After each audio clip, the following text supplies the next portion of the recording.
nuevamente otro 50% con respecto al primer año. Entonces vamos, que sustituimos nuevamente los factores en la fórmula y llegamos a que la utilidad antes de intereses e impuestos son $12,000. Y aquí ya viene el factor de análisis, en donde vemos que el último año con respecto al año anterior tiene una variación de $6,000. Eso significa que del año 2 al año 3 variaron en un 100% las utilidades, pero el incremento de la venta solo fue del 50%. Entonces, esa otra diferencia del 50% significa que el apalancamiento operativo generado por los costos fijos fue de un 50%, de 2 a 1, digamos. Entonces, ahí se nota, ¿verdad? Y ahorita lo vamos a sustituir en la fórmula o verificando, ¿verdad? Visiblemente en un estado de resultados, donde vemos año 0, año 1, año 2. En el año 0 tenemos 0 ganancias. En el año 1, al vender 1.200 unidades, tenemos $6,000 de ganancia. Y en el año 2, al vender 1.600 unidades, tenemos $12,000. Entonces, aquí se ve. Esto lo hemos separado para luego sustituirlo en la fórmula y saber de dónde vienen los datos. Hay $6,000 de diferencia de un año con respecto al otro. Por lo tanto, es un 100% de utilidades. Ahorita estamos con el apalancamiento operativo. Luego vamos a encontrar el grado de apalancamiento operativo, o sea, la proporción de incremento que tenemos de un año con respecto a una fórmula, la cual es GAO igual cambio porcentual en las utilidades antes de intereses e impuestos sobre el cambio porcentual en las ventas. Como vemos, el cambio porcentual en las utilidades antes de impuestos es 12,000 menos 6,000 son 6,000, por lo tanto incrementó un 100%. Y aquí lo sustituimos ya en la fórmula. Luego las ventas se incrementaron de 800 a 1.200, por lo tanto se incrementó un 50%. Este fue el cambio porcentual en las ventas. Ya al hacer la división, 100% entre 50% nos da 2.0. Esto significa que por cada punto que incrementamos en las ventas, las utilidades crecieron 2 puntos. Eso significa que el apalancamiento operativo, ¿verdad?, funcionó bien porque proporcionalmente el apalancamiento operativo logró cubrir las obligaciones, ¿verdad?, que tenemos de la producción con el mismo monto correspondiente al 50% más de ventas. Eso significa que no se incrementaron los costos fijos, ya de que los costos fijos se pagan, se produzca o no. En este caso se incrementaron las ventas, pero los costos fijos se mantuvieron. Y por lo tanto, pues, nos generó utilidad. En algunas ocasiones los costos fijos se pudieran incrementar.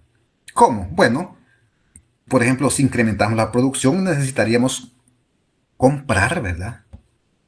O prestar dinero y se pagaran intereses. O alquileres, ¿verdad? Entonces, en este caso, pues,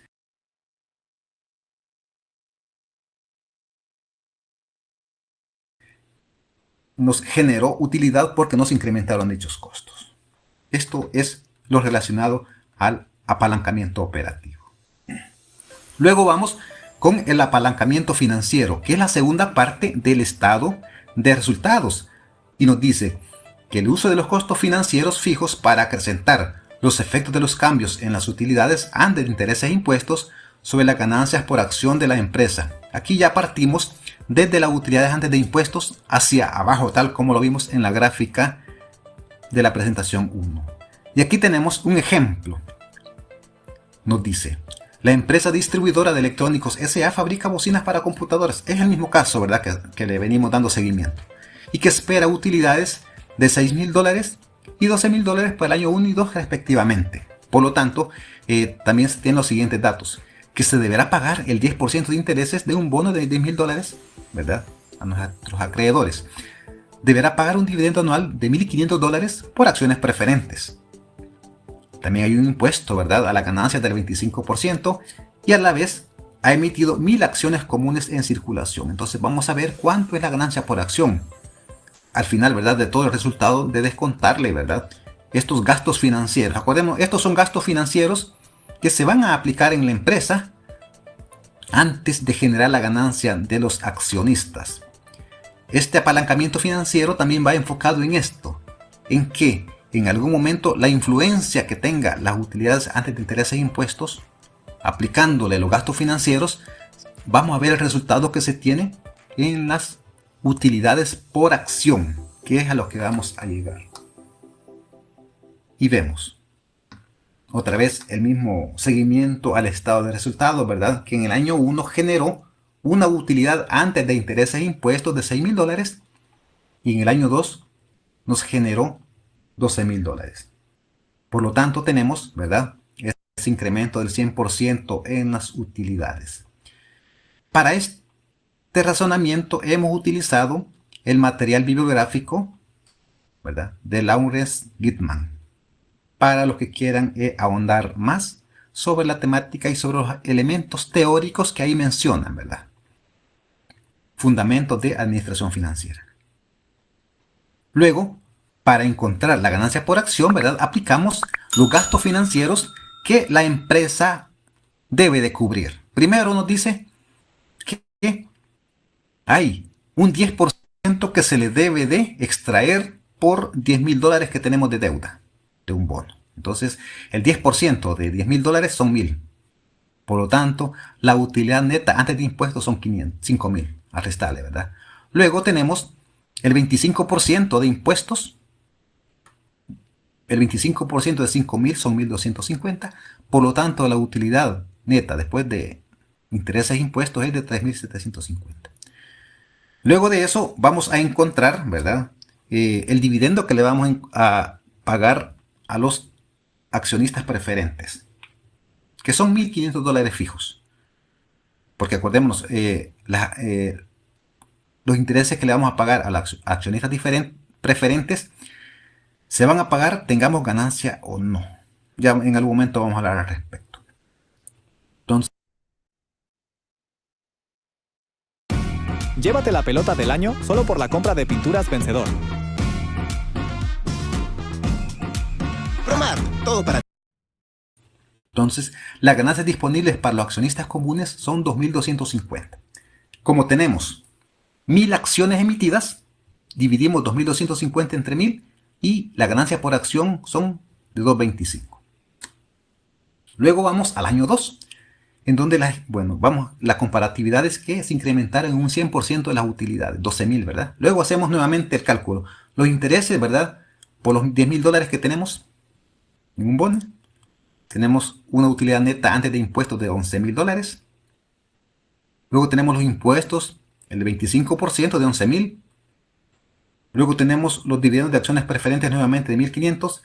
Al final tenemos las ganancias disponibles para los accionistas de 6,750. Nuevamente dividimos 6,750 entre las 1,000 acciones. Por lo tanto nos da una ganancia por acción de 6,75. Como vemos al respecto, hay un incremento de ganancia por acción de un año para otro con el 300%. Eso significa que si las utilidades incrementaron un 100%, las ganancias por acción incrementaron en un 300%. Aquí viene la lógica del análisis financiero respecto a las utilidades que nos puedan generar ciertos instrumentos financieros emitidos, ¿verdad?, con el afán de financiar nuestros recursos. En este caso tenemos unos intereses que pagamos, ¿verdad?, a una empresa o a unos tenedores de bonos. Nosotros les pagamos el 10%, pero puede ser que a través del tiempo nosotros estamos generando un 20 o 30 o 40% de ganancia con respecto a ese dinero que nos han dado. Entonces eso significa que estamos generando una utilidad incremental, ¿verdad? En cambio a ellos se lo pagamos fijo con respecto a lo que nos han prestado. No le estamos pagando por la ganancia, sino que a ellos les hemos pactado un porcentaje y eso les estamos dando.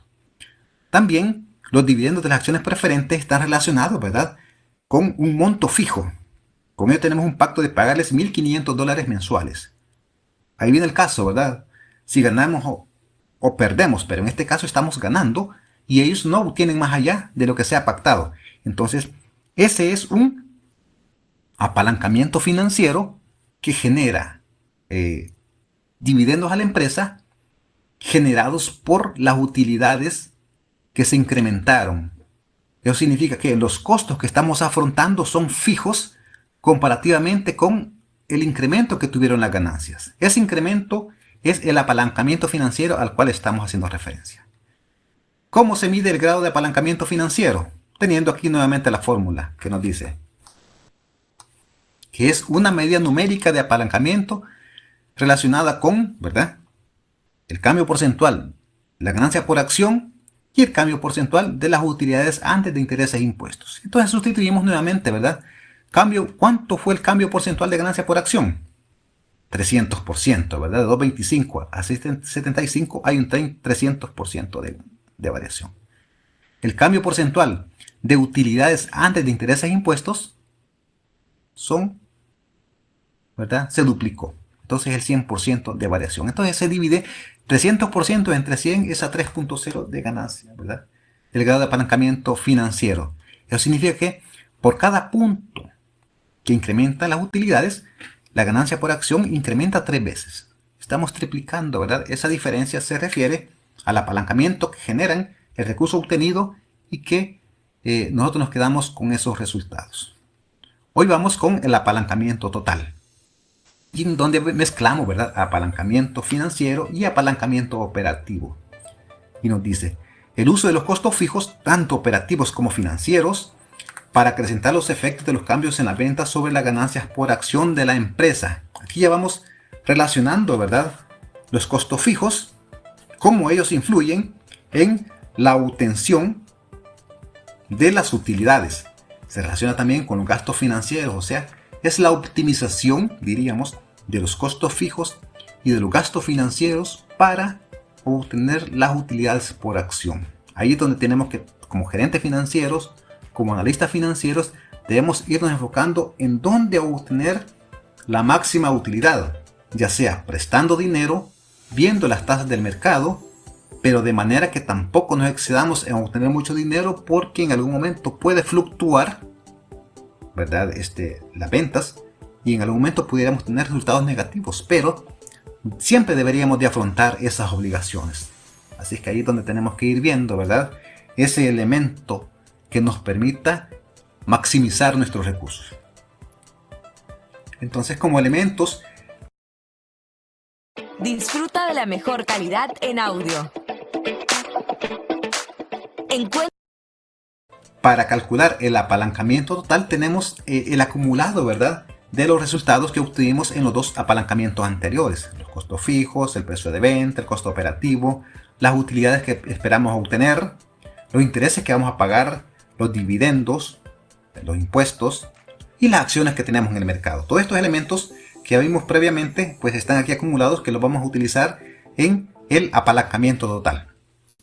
Y aquí tenemos ya el resumen, ¿verdad?, de los dos elementos vistos anteriormente, donde tenemos el apalancamiento operativo en la parte superior, el apalancamiento financiero en la parte inferior, lo cual variamos, ¿verdad?, de 1.200 unidades del año 1 a 1.600 unidades en el año 2. Luego al final obtuvimos una ganancia por acción de 2.25 en el año 1 y de 6.75 en el año 2. Eso significó que se incrementó en un 300%, ¿verdad?, la ganancia por acción.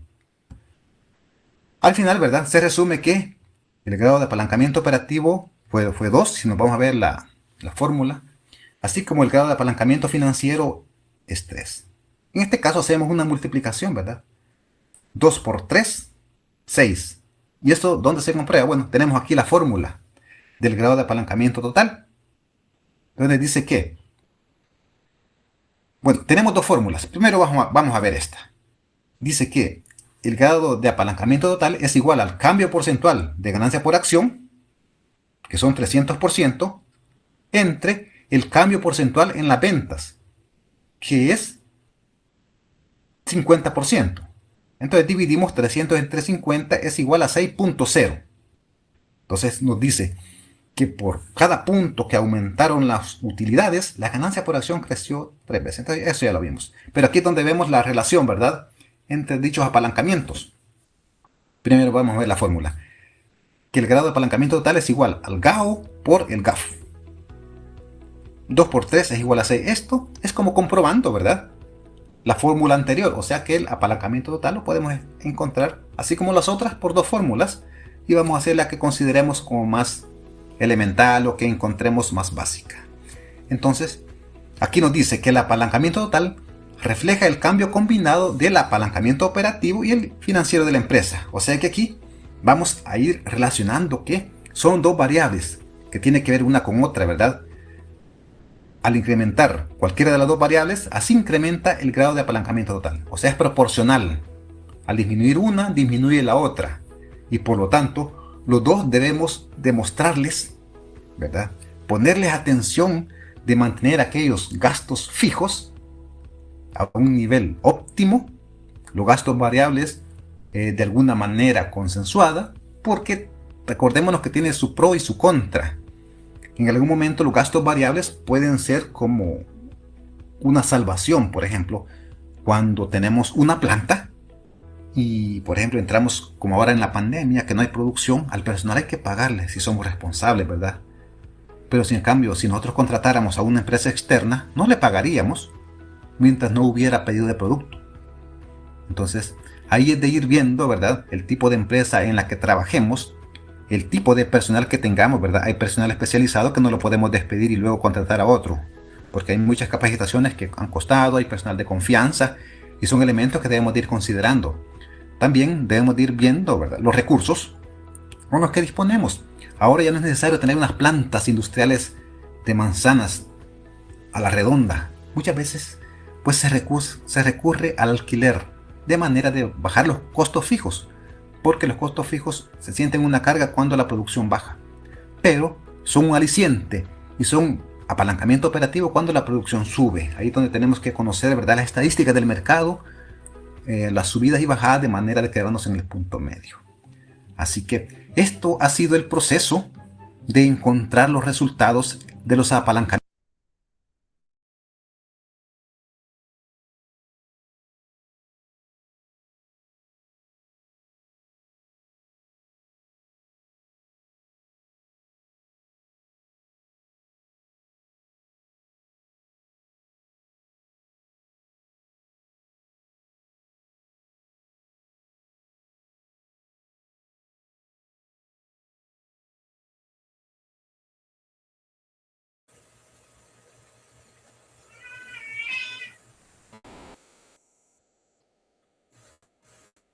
Buenas tardes. Nos quedamos justamente en la clase anterior en el tema de apalancamiento. Hicimos hasta apalancamiento operativo. Y por favor, les voy a rogar que abran su archivo de apalancamiento y vamos a proseguir. Un momentito, por favor.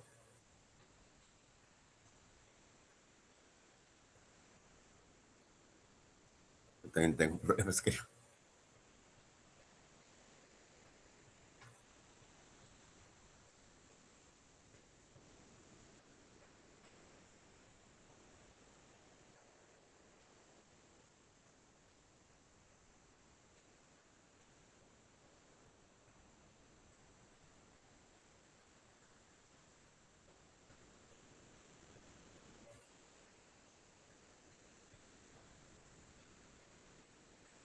Vayan abriendo el archivo de apalancamiento que está en el SGA.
Bien. Todos vamos a iniciar de nuevo. Pasándome varias cosas. Decía el caso, Carmona A. Carmona S.A. es una empresa fabricante de riqueza que produce 100 a un precio de 100. Los costos variables representan el 60% de los ventas. Los costos fijos totales son de 2.000. Determine. El punto de equilibrio. Bien.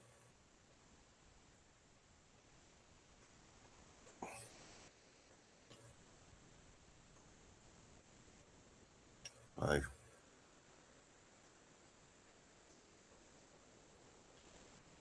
Punto de equilibrio va a ser igual al costo fijo total, que en este caso es 2.000, entre el precio que es 100 menos los costos variables unitarios que son 60, ¿sí? Estoy haciendo rápido porque esta es la parte que ya hemos hecho y nos salía que era 50 unidades, ¿sí? En el punto de equilibrio, en cambio, en unidades monetarias, iba a ser igual los costos fijos, en este caso los 2.000, entre 1 menos los costos variables unitarios, que era 60, entre el precio de venta, que era 100,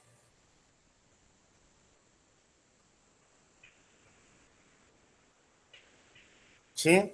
Le damos un enter y me da que es 5.000. ¿De acuerdo? Entonces ya sabemos que hay graficadores, ya lo hemos hecho. Luego terminamos y nos pide, con el otro ejercicio anterior, determine el grado de apalancamiento operativo.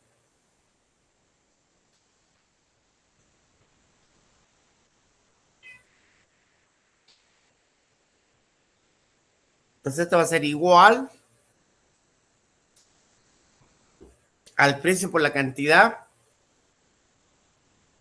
Primero antes voy a poner los precios.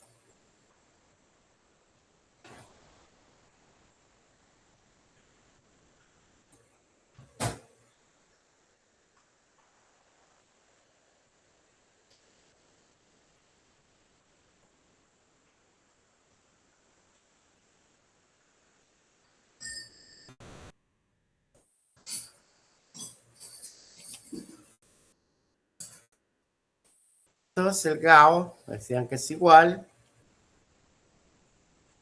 Perdón.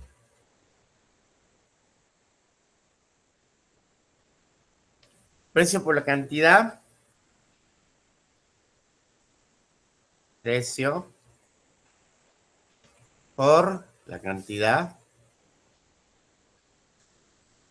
Menos el costo variable por la cantidad.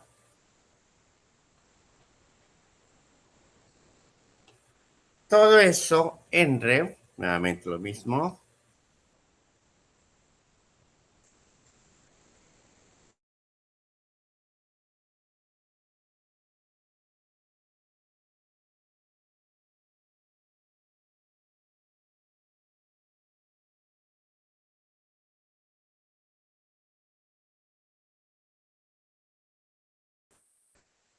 menos costo variable, menos, perdón, menos no, por la cantidad, menos los costos fijos totales.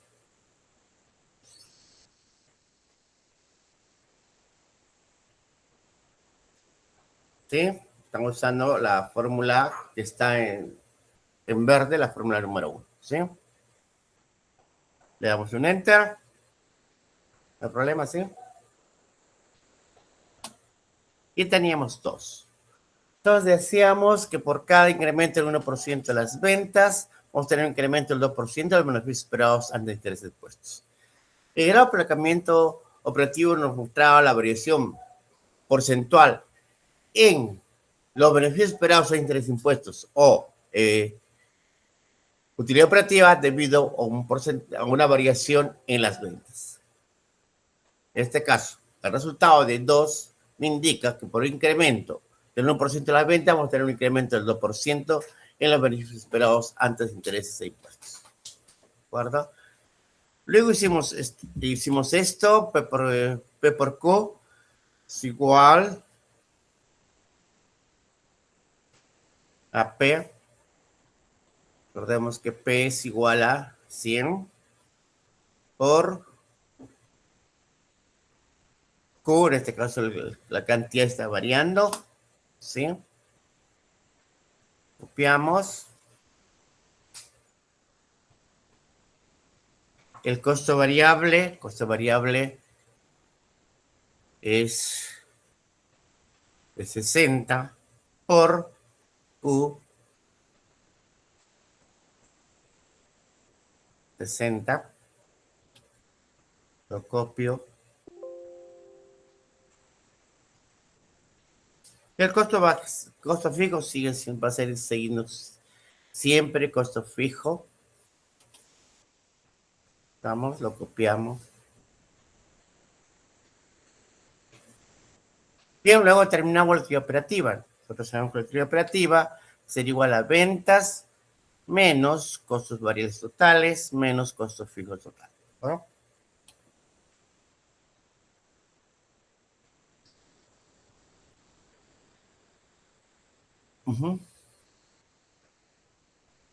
Bien, luego terminamos el grado de apalancamiento operativo.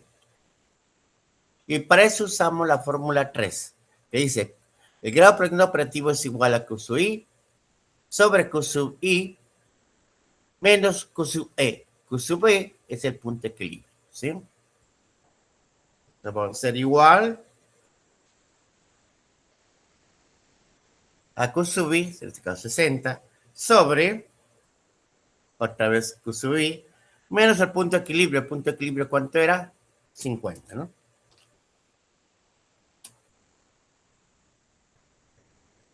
Copiamos.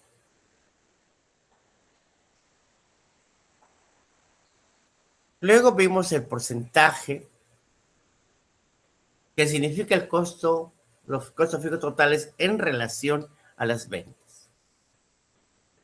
Costos fijos totales entre las ventas totales.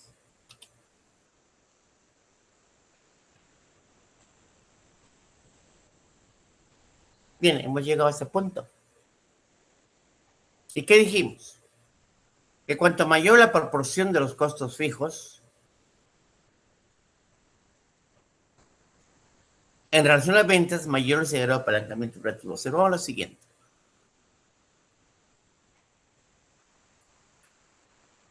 Si el peso del costo fijo en relación a las ventas es el 18%, el grado es 1,83.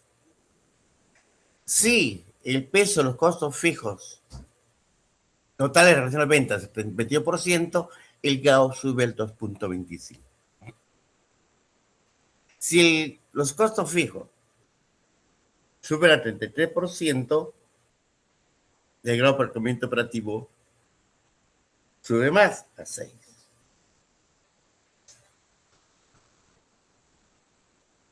¿Qué nos estaría diciendo? Que es mejor manejar los costos fijos. Pero también nos dice lo siguiente. 2. Cuanto mayor se crea el apalancamiento operativo, mayor es el riesgo económico o riesgo de negocio. Pues la utilidad operativa es menor. Fíjense, cuando el GAO es 1,83, la utilidad es 2.400. Cuando el grado de apalancamiento operativo es 2,25, la utilidad operativa es 1.600.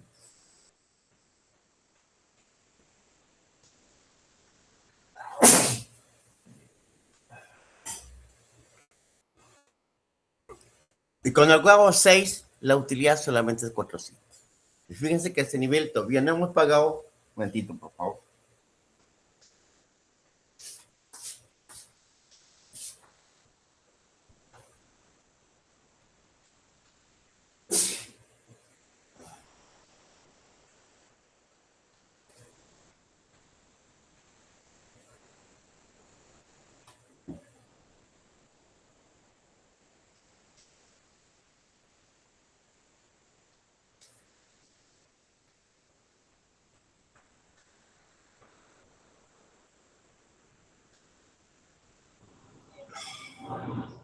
Voy a continuar sin hacer uso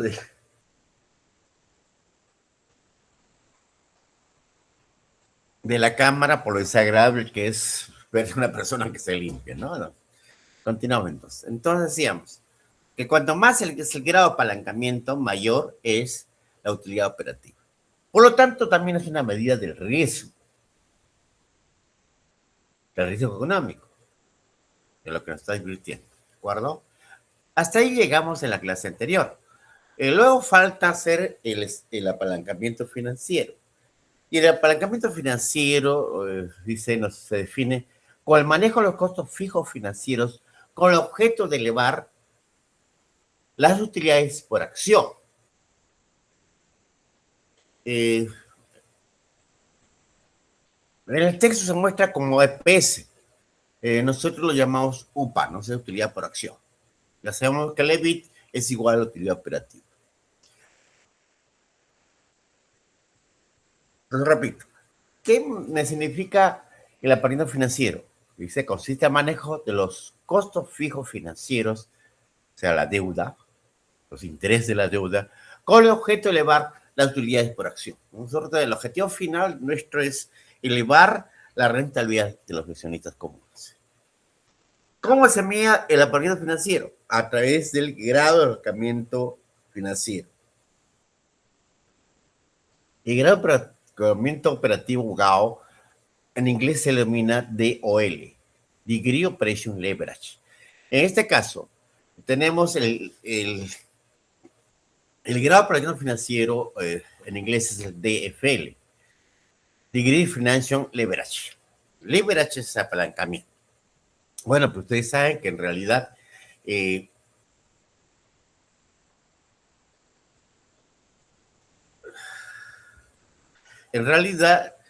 todo finanzas se aplica plan gris. Bien, la forma que nos dan dice, el grado de apalancamiento financiero se encuentra a través de la fórmula EBIT sobre el EBIT menos intereses menos dividendos de acciones preferentes por 1 sobre 1 menos T. Bueno, en este caso el EBIT, ¿cuánto es? En la posición original que era esta, el EBIT es 100.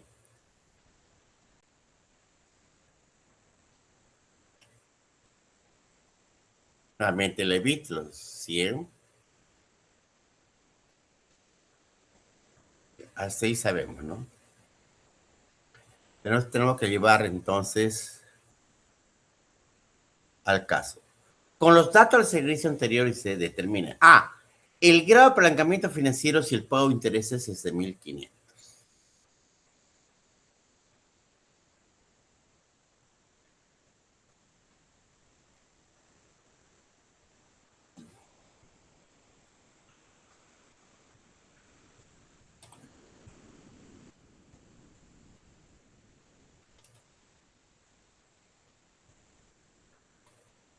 Ya está ahí encontrado, pero vamos a hacerlo de nuevo, ¿no? Dice, es igual al EBIT, acá está el EBIT 2000, entre nuevamente el EBIT menos los intereses, en este caso dice que los intereses 1.500. Menos dividendos, en este caso no tenemos dividendos, o sea, sería 0.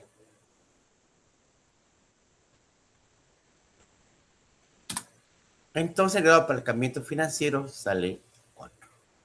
Como he dicho, el grado financiero muestra la variación porcentual en la utilidad operativa debido, a la variación porcentual en la utilidad por acción debido a una variación porcentual en las utilidades operativas. En este caso, la lectura sería, por cada incremento del 1% de la utilidad operativa, vamos a tener un incremento del 4% en las utilidades por acción. En el modelo que estamos trabajando, la tasa de impuestos la hemos ignorado, o sea, no existe. Luego dice B, el apalancamiento financiero, grado de apalancamiento financiero para niveles de tipo de interés de 1.000, 1.500, 1.700.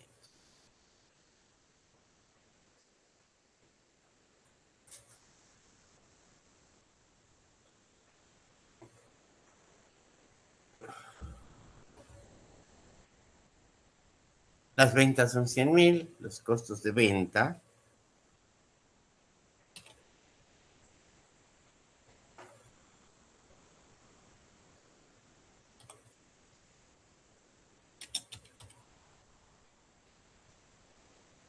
Dicho que sería igual al costo variable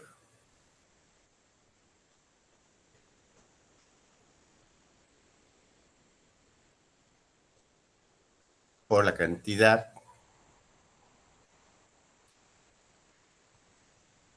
¿Sí? Luego tenemos los costos fijos y los costos fijos totales. ¿Me están siguiendo, por favor? Son siempre los mismos.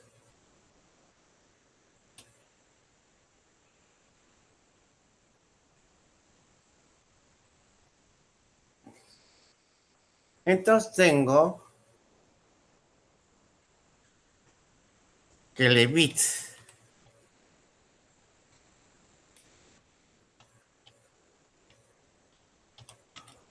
o utilidad operativa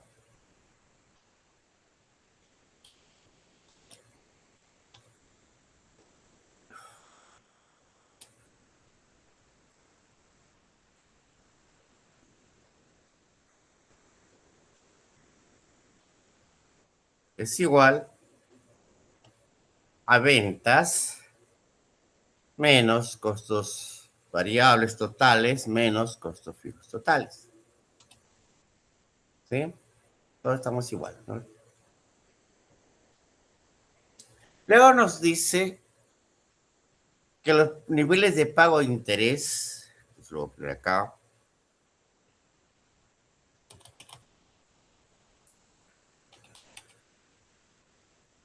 son, me dice, de 1,000,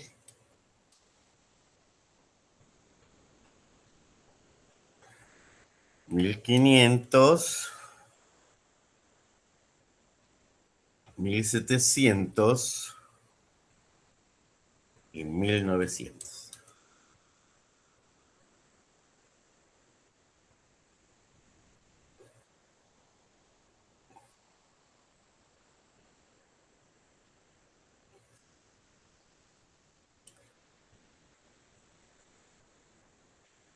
Entonces la utilidad neta sería igual a la utilidad operativa menos interés.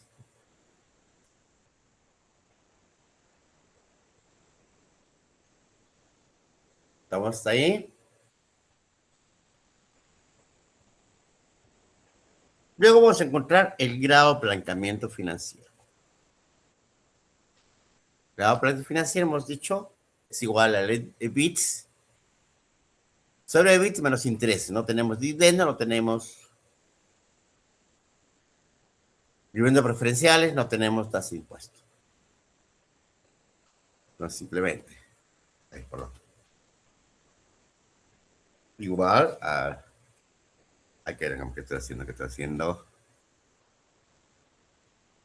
Audio operativa sobre, ahora paréntesis, la utilidad, nuevamente la utilidad operativa, menos los intereses.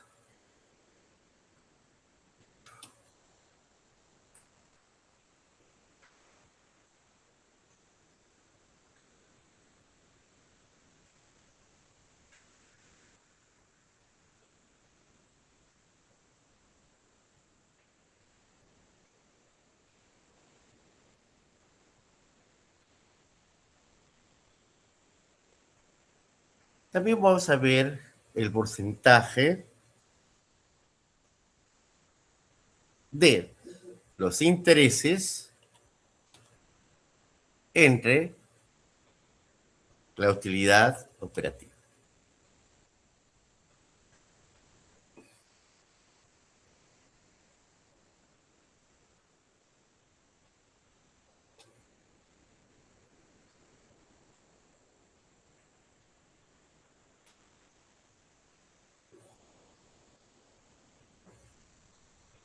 Bien.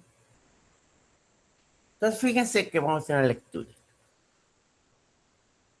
La prima dice, cuanto mayor la proporción de los intereses en relación a la utilidad operativa, mayor es el grado de apalancamiento financiero. Fíjense cuando los intereses en relación a la utilidad operativa es el 50%, grado de apalancamiento financiero es 2. Cuando la proporción de los intereses en relación a la utilidad operativa es el 75%, el grado de apalancamiento financiero es 4. Cuando la proporción de los intereses 1900 en relación a la utilidad operativa sube a 20, fíjense. O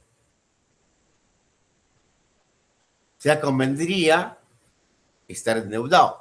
Pero ojo, acá hay un pequeño problema. Recuerden que los gastos financieros solamente incluye los intereses de la deuda, no incluye la amortización. Estamos. Entonces, es conveniente endeudarse bien si incrementamos, o sea, si tenemos un grado de apalancamiento financiero positivo. Ya. Pero también, ahí leemos la segunda parte, la 2. Cuanto mayor es el grado de apalancamiento financiero, mayor es el riesgo financiero, pues la utilidad neta cada vez es menor. Veamos, cuando el grado de apalancamiento es 2, la utilidad neta es 2000. Cuando el grado de apalancamiento es 4, la utilidad neta disminuye a 500. Cuando es 6,67, baja la utilidad neta a 300. Y cuando es 20, baja a 100. Si es 20, ya no es una posición económica, ¿verdad? Entonces también es una medida, un indicador de riesgo financiero. ¿Estamos? Entonces, lo mismo que debemos buscar a nivel empresarial es que el apalancamiento sea positivo, que incremente la rentabilidad de los accionistas comunes.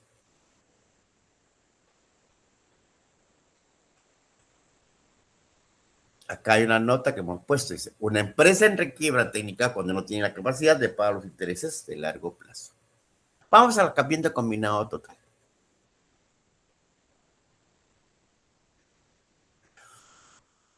Dice, el apalancamiento combinado total consiste en el manejo de los costos fijos operativos y financieros con el objeto de elevar la rentabilidad de los accionistas comunes.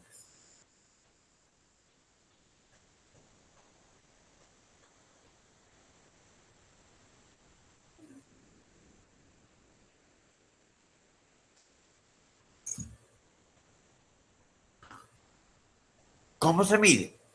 A través del grado de apalancamiento total o grado de apalancamiento combinado. En inglés es DTL, Degree Total Leverage.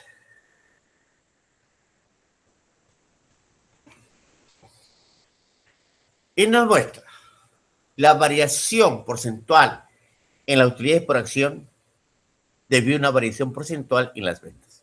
La variación porcentual es PC, ¿no? PC, variación en las utilidades por acción. ¿Cómo es igual?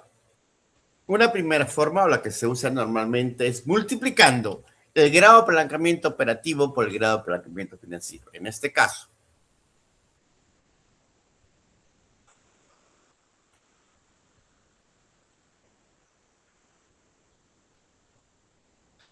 lo dice, con la otra resultario determina el grado de apalancamiento combinado total. Y hemos dicho que es igual a multiplicar el grado de apalancamiento operativo por el grado de apalancamiento financiero. Entonces recuerde que el grado de apalancamiento financiero, que lo encontramos por acá,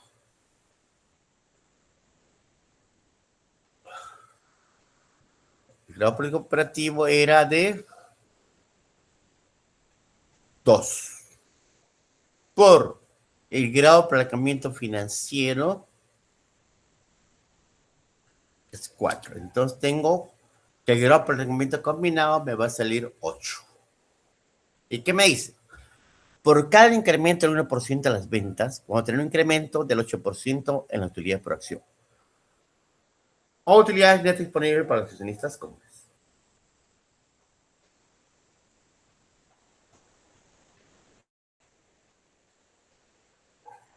acuerdo? O puedo usar también el uso de la fórmula general. ¿Hasta ahí? ¿Sí? Vamos a hacer un ejercicio adicional. Ay, creo que está resuelto. Lo voy a borrar, ¿ya?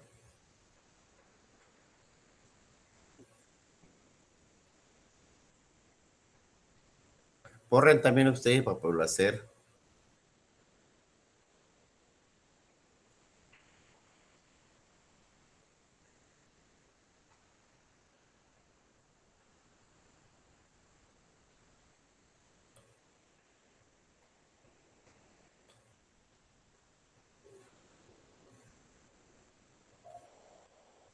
Bien, vamos a hacer este ejercicio.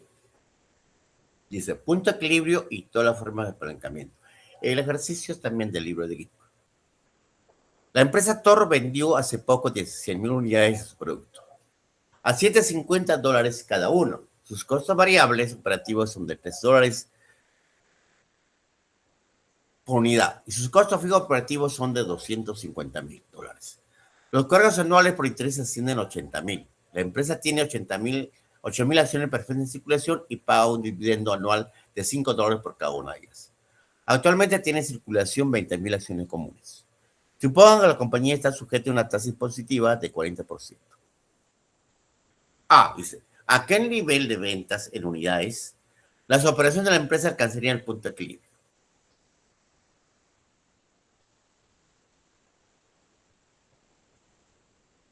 A ver. La fórmula me dice que es igual a los costos fijos totales. Los costos fijos totales en este caso son de 250,000. Entre el precio en este caso es 750, menos el costo variable. En este caso el costo variable es 3. ¿Sí? Le damos un enter. Entonces, me dice que el punto de equilibrio de unidad física es 55,556. En unidades monetarias, nuevamente los costos fijos totales, que son 250,000, entre 1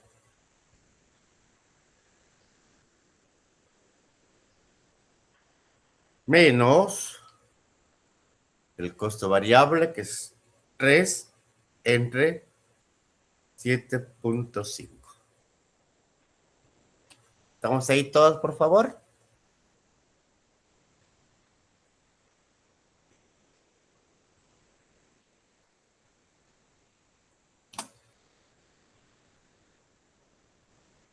El punto de equilibrio unidad monetaria es 416,637. Con las dos cosas podemos graficar, ya lo usamos. Usamos mejor un graficador.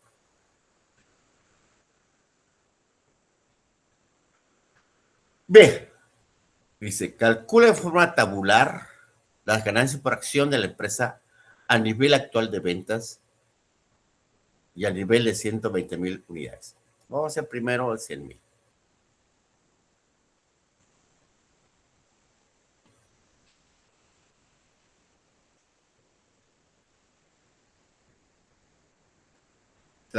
Es P per Q, ¿no es cierto? Las ventas, 7.5 por la cantidad que es 100,000, 750,000. Los costos variables totales serían igual. El costo variable unitario es 3 por la cantidad, 100,000. Los costos variables totales son 300,000. Los costos fijos totales nos han indicado que es 250,000. ¿Sí? ¿Estamos? Entonces la utilidad operativa sería igual a ventas menos costos variables totales menos costos fijos totales. Hasta ahí estamos, por favor, audiencia, hasta ahí. Sí, ¿Puede profesor. repetir nuevamente la utilidad operativa, profesor? Disculpe. Ventas menos costo variable total menos costo fijo total. La utilidad operativa sería 200,000. Ah, ok, gracias. Ya. Seguimos luego. Dice, gastos financieros, leamos. Los cargos anuales por intereses ascienden a 80,000. Los gastos financieros serían entonces 80,000. Luego tenemos utilidad neta antes de impuestos.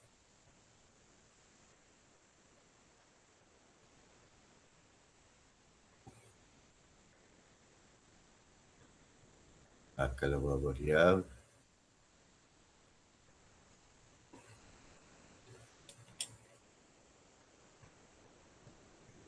Ahora sí, ahí se entiende mejor, ¿no? Utilidad neta antes de impuestos. La utilidad neta de impuestos sería igual a la utilidad operativa menos los gastos financieros, ¿sí? Todos estamos ahí. Me sale 120,000. ¿De acuerdo? Luego tengo impuestos, me dice que es el 40% por los ingresos ordinarios o las utilidades netas antes de impuestos. ¿Cierto? 120,000. ¿Sí? ¿Estamos?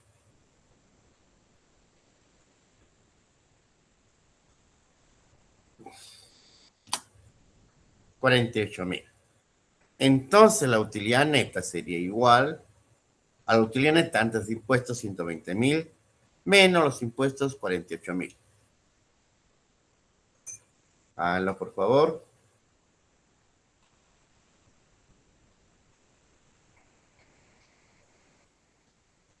Le damos un enter. 72,000. Los dividendos preferentes. A ver qué nos dice. La empresa tiene 8,000 acciones preferentes de circulación y paga un dividendo anual de $5. Tiene 8,000 acciones a la que se le paga un dividendo preferente de 5. Todos los dividendos por acciones preferentes son 40,000. Entonces, la utilidad disponible para accionistas comunes sería igual a la utilidad neta menos los dividendos acciones preferenciales. 32,000. ¿De acuerdo?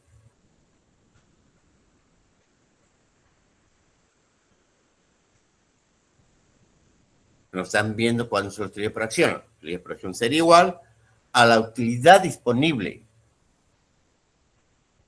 para acciones comunes entre el número de acciones comunes en circulación.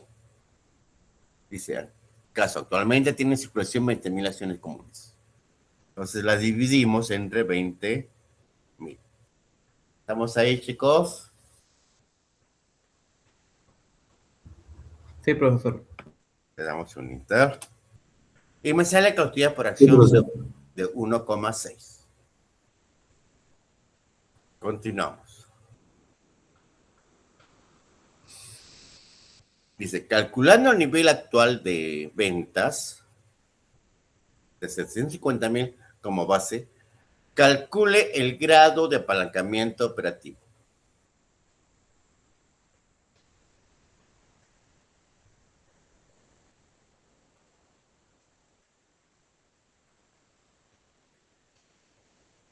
¿Cómo vamos a hacer?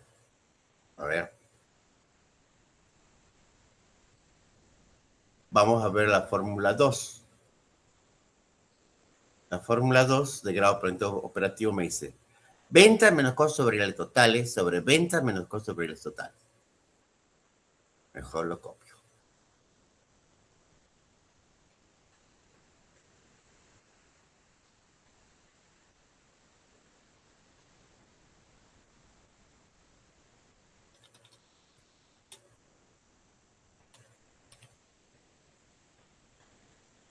Ah,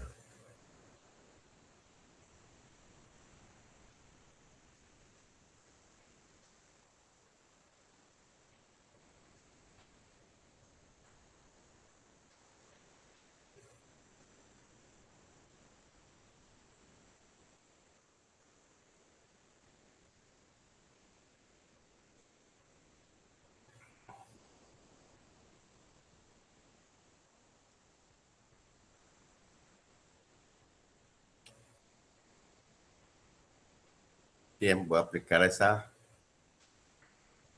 fórmula, ¿no? Ahorita la fórmula 2. Dice ventas. Acá tengo las ventas.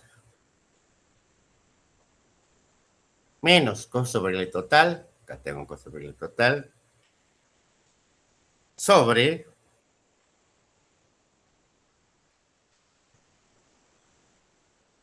ventas menos costo variable total menos costo fijo total. ¿Sí? Estoy aplicando la fórmula, apliquemos todo.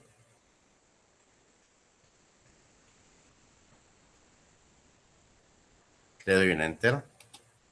Me sale 2.25.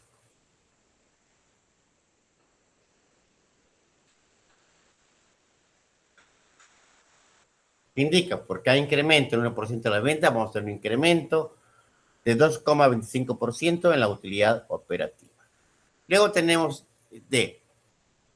El D dice, utilidad de las utilidades antes de intereses e impuestos, asociada con nivel de ventas de $150,000, calcule el grado de apalancamiento financiero. Acá tengo el grado de apalancamiento financiero y lo aplico. La fórmula dice EBIT, o sea, la utilidad operativa. ¿Sí? Entre. Nuevamente, utilidad operativa. Menos intereses donde están los financieros. 8,000. Menos dividendos. Mejor. Dividendos.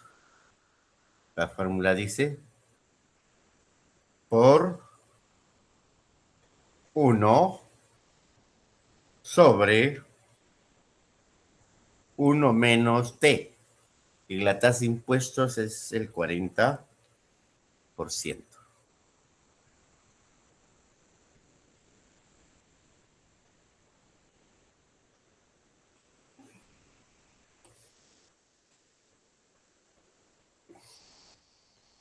Hágalo, por favor.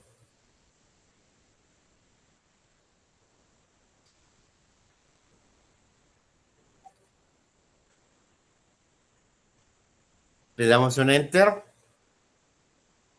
y me sale 3,75.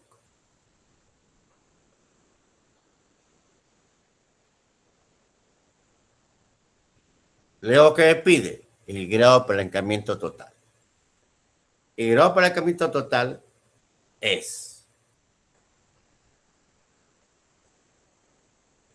igual a multiplicar el grado de apalancamiento operativo por el grado de apalancamiento financiero.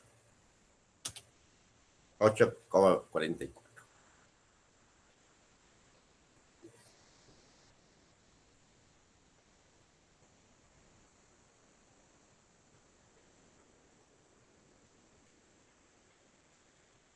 ¿Estamos? Entonces, es decir, si hay un incremento del 50% en la utilidad operativa, vamos a tener un incremento del 422% en las utilidades por acción.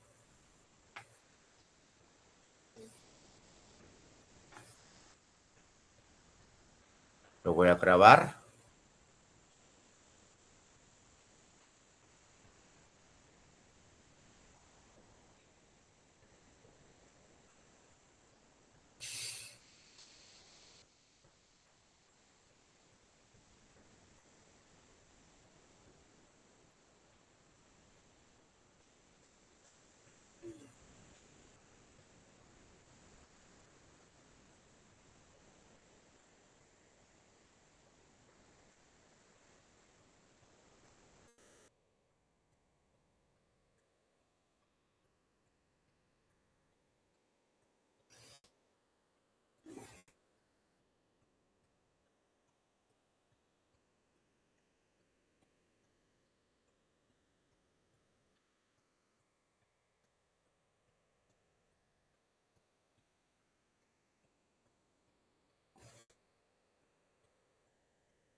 Bien, como estarán viendo ustedes, puesto como asistencia el día de ayer a todos, con excepción de Colchado, que ya está muerto por la cantidad de inasistencia que tiene, ¿no?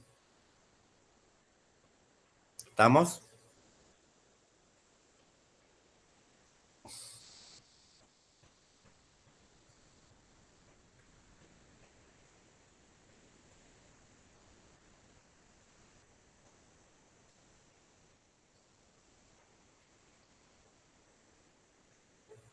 Bien, quiero aprovechar, hay un tema,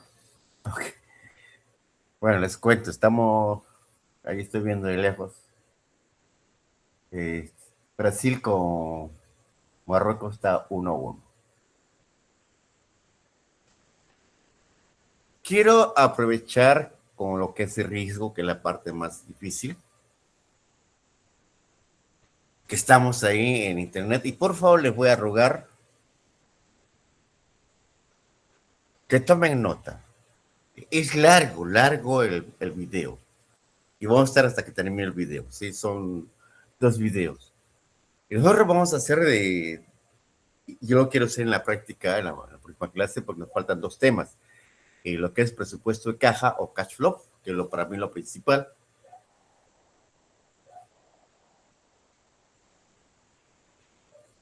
Y el tema de riesgo. Pero riesgo no vamos a hacerlo de manera avanzada. Eso lo harán ya en el curso de finanzas corporativas. Entonces me permiten de presentar. Ok, profesor.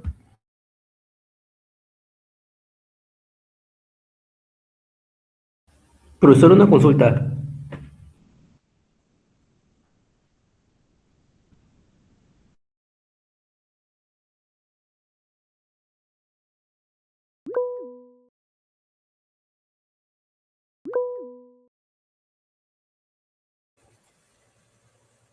Habla, Johan. Profesor, una consulta. Y para la tercera unidad, ¿qué va a calificar? Punto de equilibrio. Punto de equilibrio. Y voy a subir algunas tareas. Recuerda que hay unas tareas ahí. Sí, para realizar las prácticas y enviarlas. Ajá. ¿Hasta cuándo serían Punto de las equilibrio, prácticas? no, todavía la próxima semana más. Ah, ya. Lo envío a media semana. Ah, ya, está bien.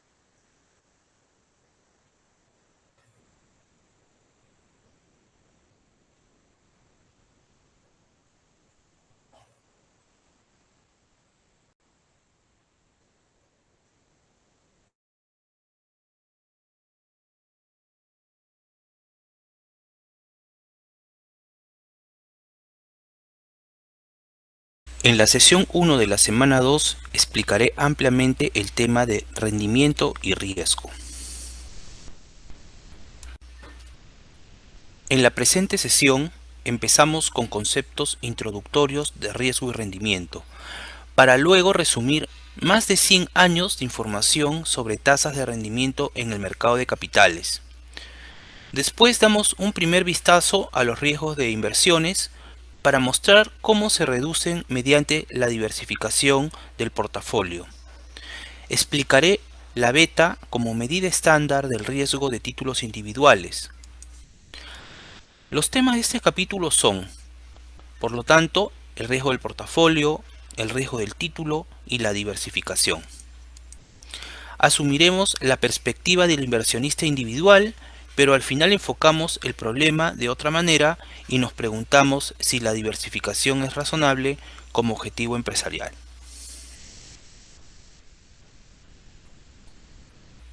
En la primera parte de la presentación hablaremos del rendimiento.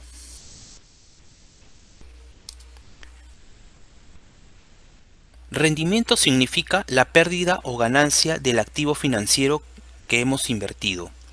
Suponga que una compañía tiene varios miles de acciones de capital en circulación y que usted es un accionista.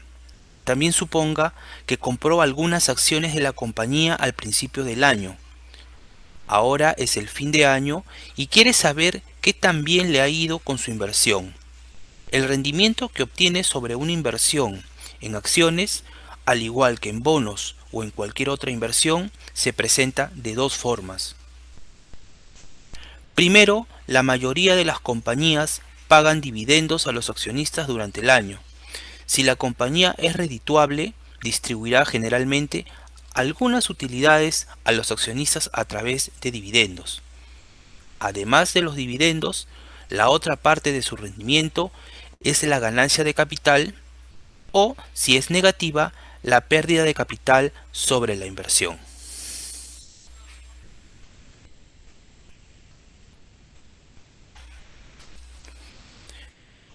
En la presente diapositiva podemos apreciar la fórmula para calcular la rentabilidad nominal de un título. Básicamente se divide en dos partes: la ganancia o pérdida de capital y los dividendos. La ganancia de capital es P sub 1 menos P sub 0, que significa la diferencia entre el precio de la acción el día de mañana menos el precio de la acción el día de hoy. T sub 1 representa el dividendo de la acción y P sub 0 representa el precio de la acción el día de hoy. Por medio de la fórmula podemos obtener la rentabilidad por dividendos y la rentabilidad por ganancias de capital.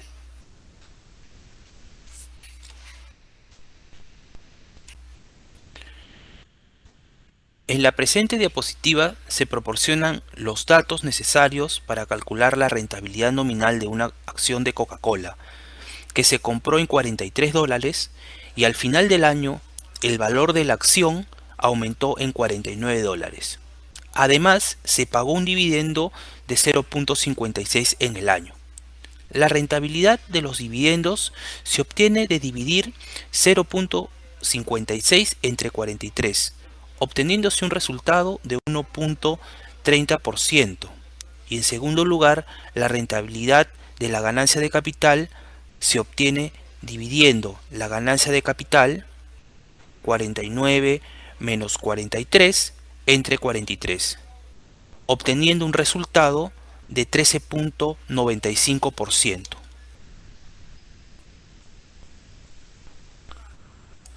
Sumando ambos resultados, obtenemos la tasa de rendimiento en ese año de la acción de Coca-Cola, un total de 15.3%.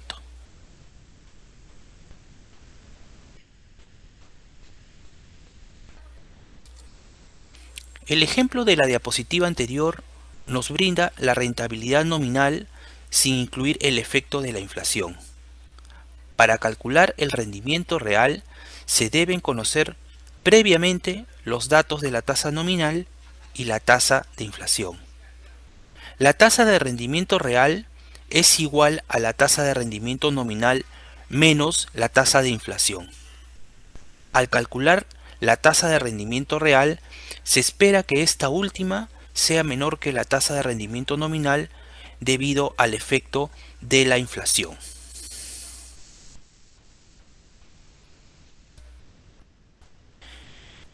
En el ejemplo de la acción de Coca-Cola, teníamos que la rentabilidad nominal era 15.3%. y la tasa de inflación para ese año fue de 2.8%. Entonces, reemplazando los datos en la fórmula, obtenemos que el rendimiento real de la acción de Coca-Cola fue 12.2%. En ese caso podemos apreciar que efectivamente la tasa de rendimiento real 12.2% es menor que la tasa de rendimiento nominal calculada en 15.3%.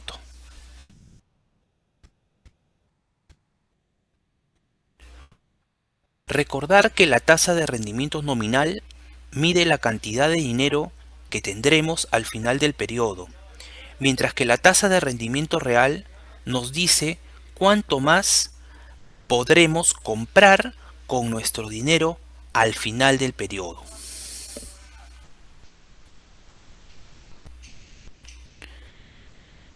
El presente gráfico nos muestra un estudio realizado por Dimson, Marsh y Staunton que mide el desempeño histórico de 3 portafolios con títulos estadounidenses.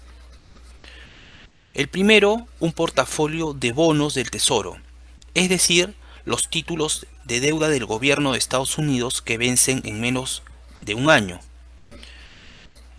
En segundo lugar, un portafolio de bonos del gobierno de Estados Unidos. Y en tercer lugar, un portafolio de acciones ordinarias estadounidenses.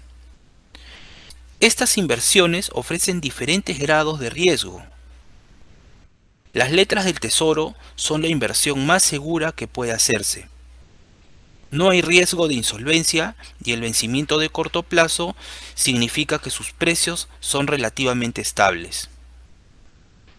De hecho, un inversionista que desee prestar dinero, digamos a 3 meses, consigue un pago perfectamente seguro al comprar una letra del Tesoro que venza a 3 meses. Al cambiar a bonos de gobierno de largo plazo, el inversionista adquiere un activo cuyo precio fluctúa en la medida que varíen las tasas de interés. Un inversionista que transfiere de bonos a acciones ordinarias participa en todos los altibajos de las empresas emisoras. La figura muestra cómo el dinero habría crecido si se hubiera invertido $1 a principios de 1900 y se hubiera reinvertido todo el ingreso por dividendos e intereses en cada uno de los 3 portafolios, centrándonos en los valores nominales de cada uno de ellos. Revisa los datos, corrige los errores y organiza esto. Pero acabo de llegar. Entonces... Desde 1900, las letras del Tesoro han proporcionado el rendimiento promedio más bajo, es decir, 4% por año en términos nominales y 1.1% en términos reales. En otras palabras, la tasa de inflación promedio durante este periodo fue de casi 3% al año. De nueva cuenta, las acciones ordinarias fueron las ganadoras. Las acciones de las empresas principales proporcionaron un rendimiento nominal promedio de 11.6%. Por asumir el riesgo de las acciones ordinarias, los inversionistas ganaron una prima de 7.6% sobre el rendimiento de las letras del Tesoro. Del estudio podemos preguntarnos, ¿por qué abarcar un periodo tan amplio para medir las tasas de rendimiento promedio? La razón es que las tasas de rendimiento anual de las acciones ordinarias fluctúan tanto que los promedios calculados para periodos cortos no son significativos. La única forma de comprender las tasas históricas de rendimiento es analizarlas en periodos muy largos.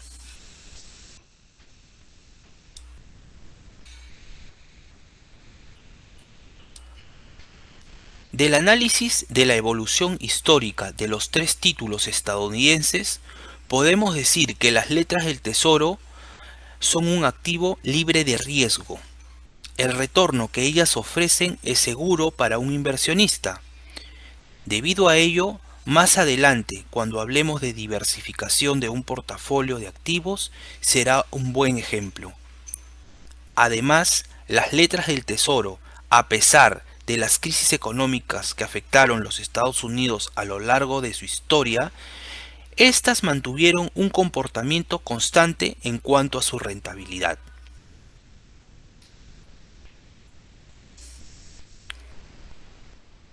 Por asumir el riesgo de las acciones ordinarias, los inversionistas ganaron una prima de riesgo del 7.6% sobre el rendimiento de las letras del Tesoro. Esta compensación por afrontar el riesgo que conllevan las acciones ordinarias se llama prima de riesgo, es decir, un retorno adicional a favor del inversionista por invertir en activos financieros de renta variable.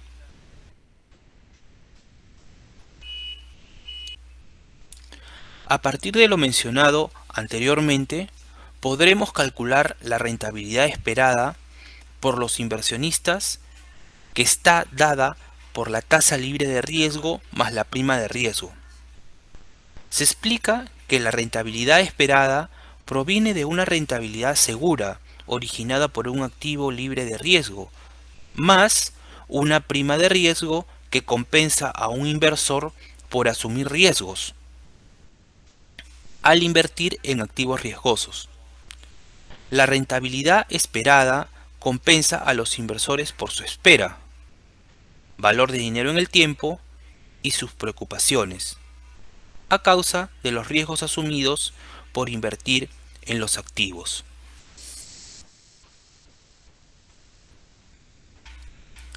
Para calcular el rendimiento de una acción de una empresa es necesario recurrir a diversas fuentes.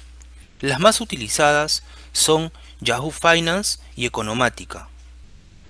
Primero elegimos la empresa y obtenemos los precios. Podrían tomarse los precios diarios y mientras más extensa sea la data, será mejor. Segundo, determinamos el rendimiento diario de la acción a través de cualquiera de las dos fórmulas expuestas en la presente diapositiva. PT significa el precio de la acción el día de hoy y PT-1 significa el precio de la acción el día de ayer. Reemplazando los datos en la fórmula tendríamos el rendimiento nominal de dicha acción. Tercero, una vez que tenemos los rendimientos diarios, podemos calcular la rentabilidad promedio para un periodo de tiempo. Siempre es importante aclarar que los rendimientos debemos expresarlos porcentualmente. Por ejemplo, para calcular los precios diarios de la acción de Alicorp, se obtuvieron los precios diarios desde el 3 de enero del 2005 hasta el 8 de enero del 2005. Con estos datos se procede a calcular el rendimiento diario a partir del 4 de enero del 2005. Para mayor exactitud, trabajaremos con todos los decimales. Entonces, en este caso, P sub T sería 1.1089015 y P sub T-1 sería 1.124.52354. Reemplazando en la fórmula quedaría 1.1089015 menos 1.124.52354 entre 124.52354, quedando un resultado de negativo 0.0138890.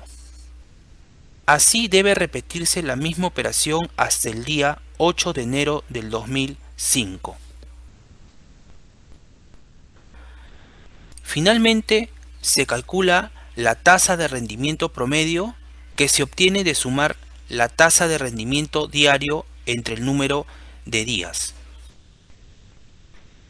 La tasa de rendimiento promedio diario de la acción de Alicorp es 0.013 0.03043503.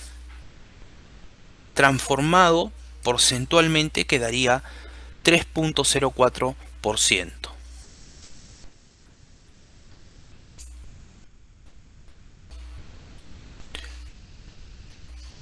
Para calcular los precios diarios de la acción de Cerro Verde, se obtuvieron los precios diarios desde el 3 de enero del 2005 hasta el 7 de enero del 2005. Con estos datos, se procede a calcular el rendimiento diario a partir del 4 de enero del 2005. Entonces, P sub T, es decir, el precio de la acción el día de hoy, sería 2.40387247. Y P sub T menos 1, que representa el precio de la acción el día de ayer, sería 2.38593312. Reemplazando los datos en la fórmula, quedaría 2.40387247 menos 2.38593312 entre 2.38593312, quedando un rendimiento diario de 0.00751880. Así debería repetirse la misma operación hasta el 7 de enero del 2005. Finalmente, lo que nos interesa es el resultado del rendimiento promedio, que se obtiene de sumar las tasas de rendimiento diarios entre el número de días. La tasa de rendimiento promedio diario de la acción de Cerro Verde entre esas fechas es negativo 0.061%.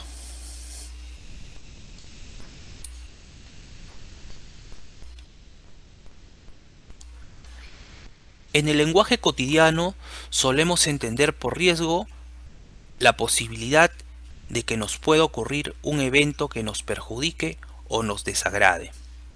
En finanzas, sin embargo, el riesgo tiene una connotación diferente. Si adquirimos un título A del que esperábamos un retorno de 5% y existe el 100% de probabilidad de que el retorno actual sea 5%, decimos que dicho título está libre de riesgo o no tiene riesgo. Por el contrario, si se adquiere un título B del que esperábamos tener un retorno de 25%, pero existe la probabilidad de que el retorno actual que recibamos sea diferente de 25%, es decir, no tenemos el 100% de probabilidad de que el retorno que recibamos en realidad sea de 25%. Entonces decimos que el título B es riesgoso o no tiene riesgo. Mientras mayor sea la variabilidad de los resultados posibles, mayor será el riesgo.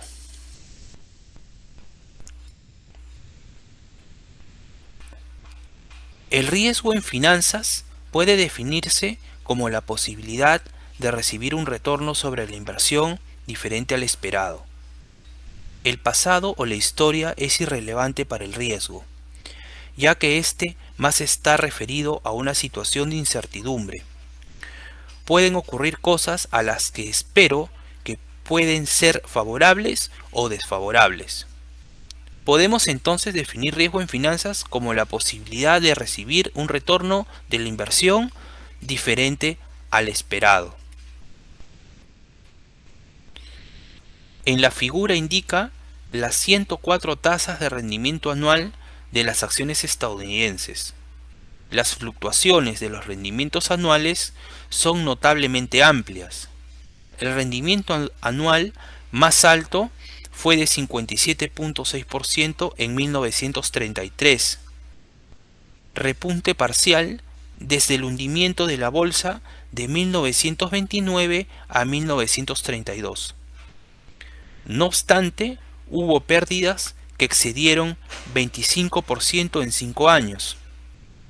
El peor rendimiento, de menos 43.9%, ocurrió en 1931. El mercado accionario ha sido una inversión rentable, pero extremadamente variable.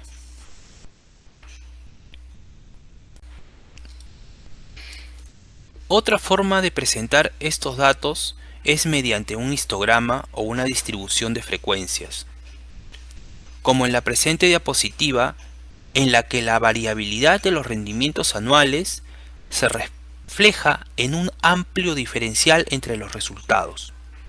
Histograma de las tasas de rendimiento anual del mercado de valores de Estados Unidos de 1900 a 2000, que muestra las amplias diferencias que hay entre los rendimientos de las inversiones en acciones ordinarias.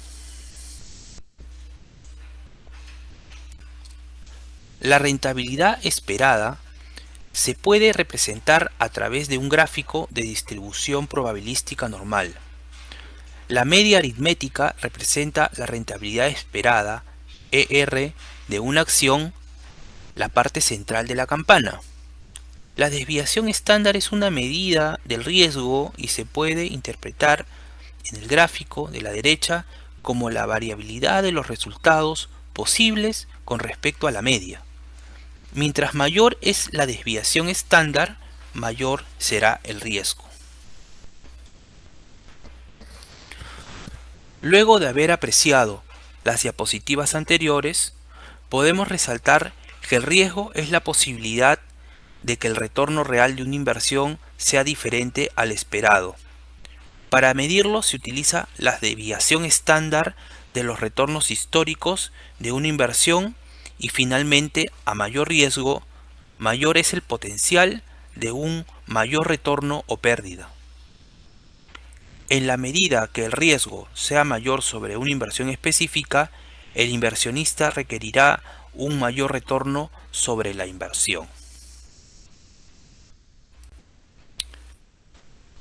La dispersión de una distribución es una medida de cuánto se puede desviar un rendimiento en particular del rendimiento medio. Si la distribución está muy dispersa, los rendimientos que se lograrán en el futuro serán muy inciertos.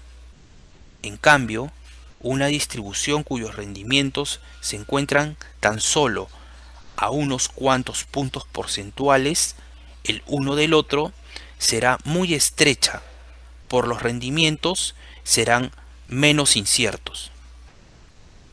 Las medidas de riesgo con las que trabajaremos son la varianza y la desviación estándar.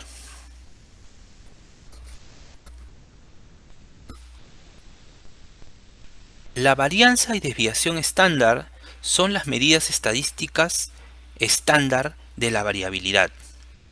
La varianza del rendimiento de mercado es el valor esperado del cuadrado de las desviaciones con respecto al rendimiento esperado. La desviación estándar es simplemente la raíz cuadrada de la varianza. Cuando se estima la varianza de una muestra de rendimientos observados, sumamos los cuadrados de las desviaciones y los dividimos entre n-1, donde n es el número de observaciones.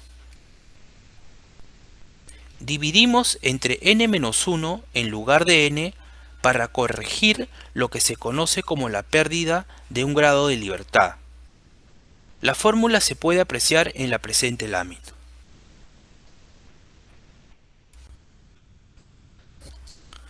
Supongamos que se tiene la posibilidad de participar en un juego.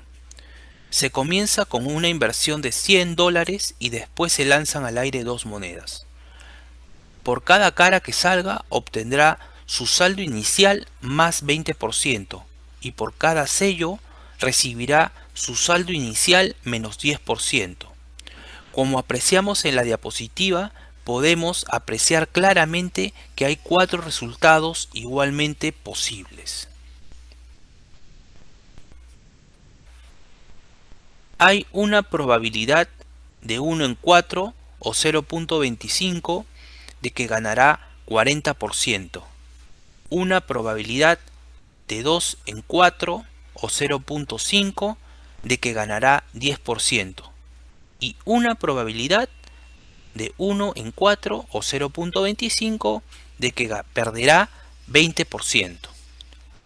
El rendimiento esperado del juego es por lo tanto un promedio ponderado de los posibles resultados. Rendimiento esperado es igual a 0.25 por 40 más 0.50 por 10 más 0.25 por menos 20, dando un resultado promedio del 10%. Por lo tanto, la rentabilidad media del juego será 10% si se juega una cantidad muy grande de veces.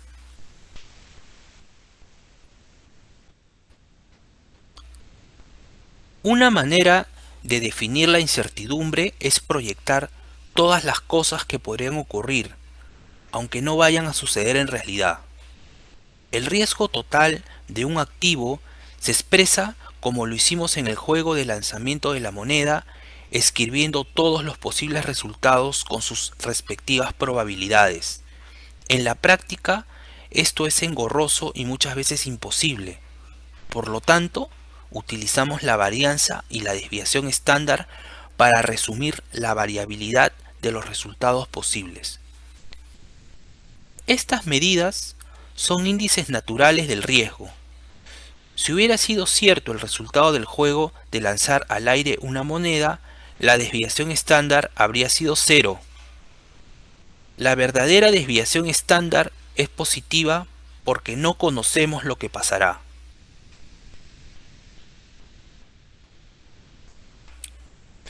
En las siguientes diapositivas hablaré sobre la forma adecuada de gestionar el riesgo de tal manera que podríamos reducirlo.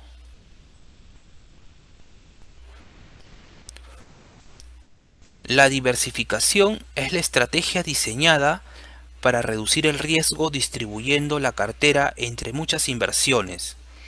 Es decir, la diversificación reduce la variabilidad.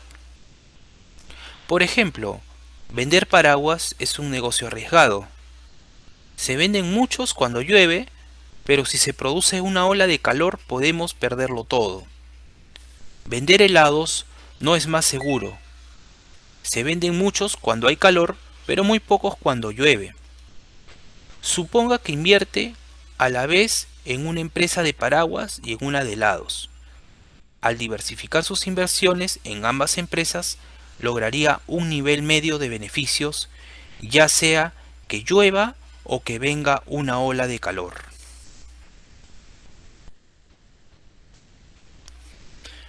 Para calcular el rendimiento de un portafolio de 2 acciones, es simplemente un promedio ponderado de los rendimientos esperados de las acciones individuales, donde XA representa el monto de dinero invertido en el activo A, como porcentaje del monto total invertido en la cartera de acciones. XB representa el monto invertido en el activo B.